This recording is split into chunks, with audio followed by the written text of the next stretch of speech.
Hi, I'm Jeff Carter with Seattle CityClub. Today, as part of the Civic Bootcamp Women in Action, Leadership Towards an Equitable Pandemic Recovery, I'll be talking with Jean Rolfe, one of the founders of Seattle CityClub. Welcome, Jean, and thank you for joining me. Nice to be here. Thank you. And so, Jean, as you know, we have our annual fundraiser called Engage coming up on September 24th to celebrate our 40th anniversary of Seattle CityClub. So as you reflect on the past 40 years and the founding of CityClub, how has women's leadership evolved in your perspective in Seattle and this region? Well, I'd like to say complete credit for CityClub being able to be doing what I think is happening in Seattle, and that is the numbers of women that are taking some very interesting jobs. We have had a mayor, female. We have several very strong women in the city council, and none of them seem to be shy about saying what it is they think and what they're interested in sharing with those of us that live in the city. So I think that there's been a considerable change in 40 years. And of that, I think we should be proud, and I think we need to continue and do even more. And I think each neighborhood needs to be represented, and I think the state needs to recognize that this is a very important city, and women need to be in spots all over the state that are important. And how can we do more? You said we need to do more. How can we do more? That's an awfully good question. I think there are a lot of people that are trying to figure that out as well. And I think there have been good heads trying to address it. But once again, it seems to me we need to take a look at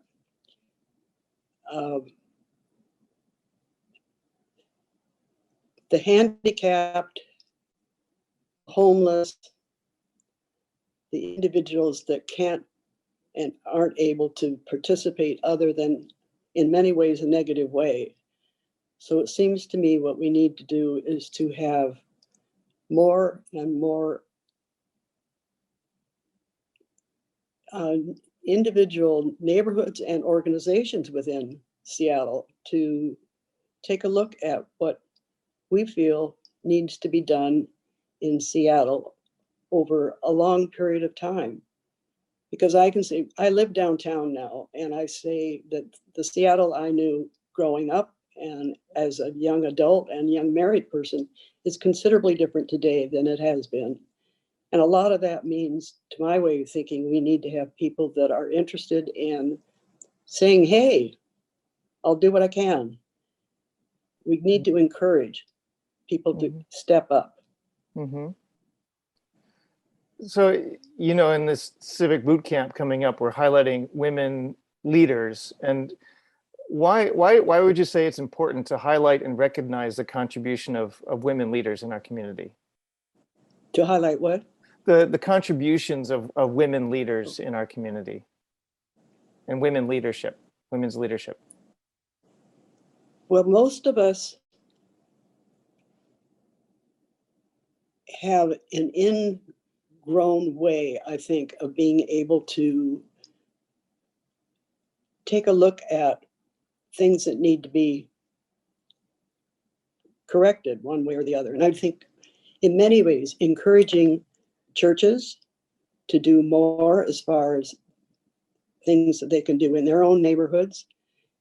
And that adds more and more to the larger organizations, to say nothing of City Hall, having people and committees that are involved in various aspects of what's going on in Seattle or should be going on in Seattle. I think the pandemic has done us a disfavor on the one hand, because we've had to cut back on things that we've been able to do that are and have been putting people together over a long period of time. But I think it's also given us a chance to take a look at ourselves individually, as well as organizations that we're involved in, and saying, look, we've seen quite a bit of difference in things that we might be able to help increase or decrease one way or the other. But once again, I think we need to encourage people to gather together. And I take a look at people who live here in my retirement community. And there are a lot of people that have been doing a lot of things in Seattle over a long period of time that we ought to, now that we are able to see one another and be involved with one another, start putting our heads together and see where we can throw some things in together for seniors. And we're right in the middle of where so much of the homeless aspect is. So we can put our heads together, whether it be within our families, whether it's within our neighborhoods, whether it's within our churches, within our organizations, whatever. I just think there's a lot of good information that we could get and use. Mm-hmm. Yeah. Speaking of working together, Seattle City Club's new initiative, Dialogue Across Differences, it's our effort to bring people together to kind of address kind of the polarization in our discussions and dialogue to the current pressing issues. And so I'm just wondering, when you look back at the history of City Club and the history of your time and working in issues in Seattle, how has the current kind of polarization in our discussion compared to, contentious times in the past and difficult times in the past? Is this any different than what you've seen before? And can you comment on that? Well, I think the difference, just to use Seattle City Club as a start, there were 8 of us, 8 women that have known one another over sometimes as childhood, sometimes in school, sometimes in college, sometimes in community kinds of things. And we ranged in age from the youngest at that particular point was in her early 30s to the oldest one who was in her 60s, sneaking up on 70s. So we hit a range, and not all of us had been born in Seattle. But we also recognized we had all been involved in the junior league, and there were the wonderful things that the league was doing. And women, we recognized at that particular point, are very capable. Not everybody has always thought we were, but we felt we were, and put our heads together. And one of the founders had a conversation with her father about what it was we were thinking about doing. And he to the thought, well, have you ever thought about having men as a part of that as well? Which has put us back to the drawing board again and thinking about, well, we do have the junior league. There are other things that are women only. Let's take a look at what might be some men. So we called a few men that we knew and asked them to come and spend some time with us to have a conversation. And with no holds barred, we decided Seattle City Club should be co-educational and do what we could to encourage as many people as we can. So we had one meeting after several meetings of getting together and then ultimately saying Seattle City Club and who we were and who were the founders, etc. And one of the individuals that we got some very interesting people come to speak, because we had our meetings usually at the Presbyterian Church down on 6th Avenue. And the thing that was interesting, Barbara Bush came, and she came to speak to us. And when she learned about what we were about and how we were hoping to be able to make some decisions and make some things happen in Seattle, from Washington, D.C., right here in Seattle, Washington, Barbara Bush did a wonderful thing in encouraging those that were there to hear her about what was going on and could go on in Seattle. So I admired Barbara Bush from there on out. So she did great. So it sounds like from the beginning, you were encouraging kind of different perspectives to hear, for people to express different perspectives. Is that correct? Well, in many ways, though, too, Jeff, the way things worked 40 years ago in Seattle, in Washington State, in the United States, in the world, is a different thing in today's age.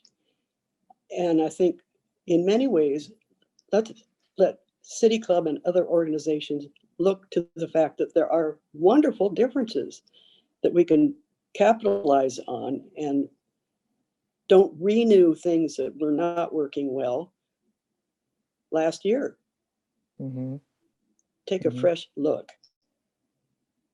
So how can City Club what can City Club do moving forward as you kind of see the evolution of City Club in terms of what we're talking about, like bringing in people and encouraging people to express different perspectives? Well, I suppose programs that we have, or putting people together like the boot camp, those kinds of things I think are certainly helpful. I think another thing we might be able to do is to think in terms of either having principals or people from Seattle schools come and participate in something that we've got going or would like to get going, and see if something might come from that. Mm-hmm. I think at this particular point, we're so inundated with the idea of voting coming up in November that it gives us some time to think about maybe things that we might be able to do after the first of the year. Mm-hmm. Mm-hmm. And I just think probably being able to have conversations with people that have been involved in City Club for some time, getting a group of former members, get them together to do a little talking about where City Club might be going to go or could go. Mm-hmm. You mentioned bringing in school people from schools, and we've noticed the rise of youth civic engagement in like climate change, racial equity. How can City Club and other organizations like City Club steward youth civic engagement and the next generation? What would you say? What would you say? How can we encourage the youth to get civically engaged and help them kind of? That's a very good question. A very good question. I happened to be lucky enough to live in the Madrona district when I was growing up.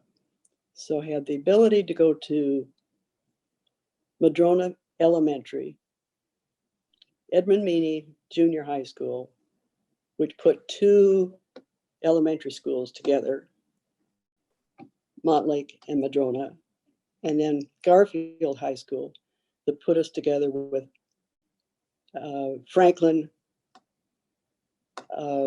Garfield, and through in Roosevelt, and a little bit of Queen Anne.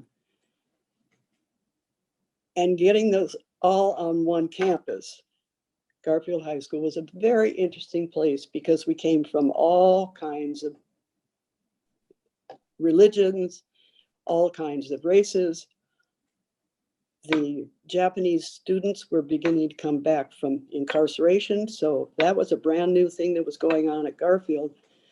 Those kinds of things, if we can put small groups together and invite them to come, get the Madrona area, the Queen Anne area, whatever, people from different areas, and just have a good old conversation, or have a small group of people that will go to some of those neighborhood or small city areas. I don't know. There's a lot of chance to do some interesting things, and things are quiet enough that we could put our heads together. Mm-hmm. And there are a lot of good heads, I think, at City Club to be able to help some of us that might want to come down and have some conversations. Yeah, and from the beginning, it seems like Seattle City Club has promoted like civic engagement, promoted people getting involved in their community. And I think nowadays there's so much that people could do that it's almost overwhelming. There's so many resources online and so many volunteer things and all kinds of things you can do for the world and the local economy and everything else. What advice would you give to somebody who's like thinking, okay, I don't know where to start. There's too many issues out there. I don't know where to go, and I don't know how to even begin. Another good question. But once again, I think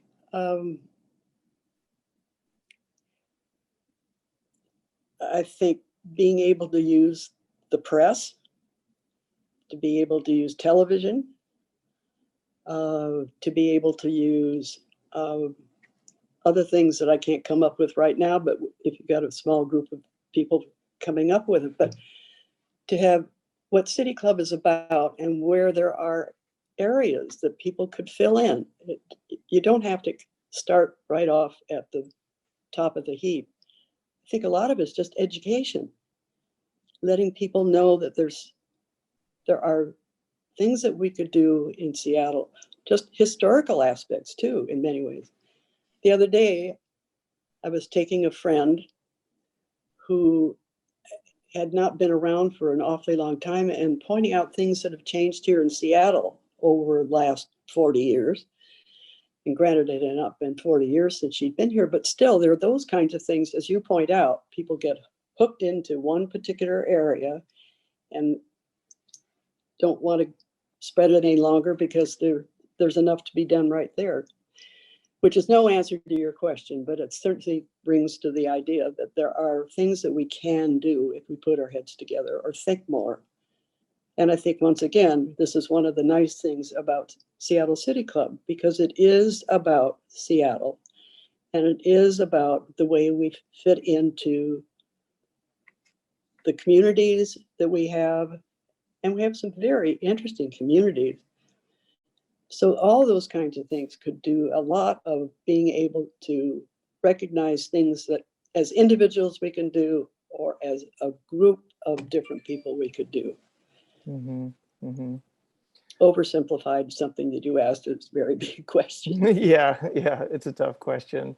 What are you most excited about looking forward in the future in terms of how Seattle might change based on what we've learned during the pandemic, or just seeing the rise of women leadership? What are you most excited about? Well, I think Seattle is a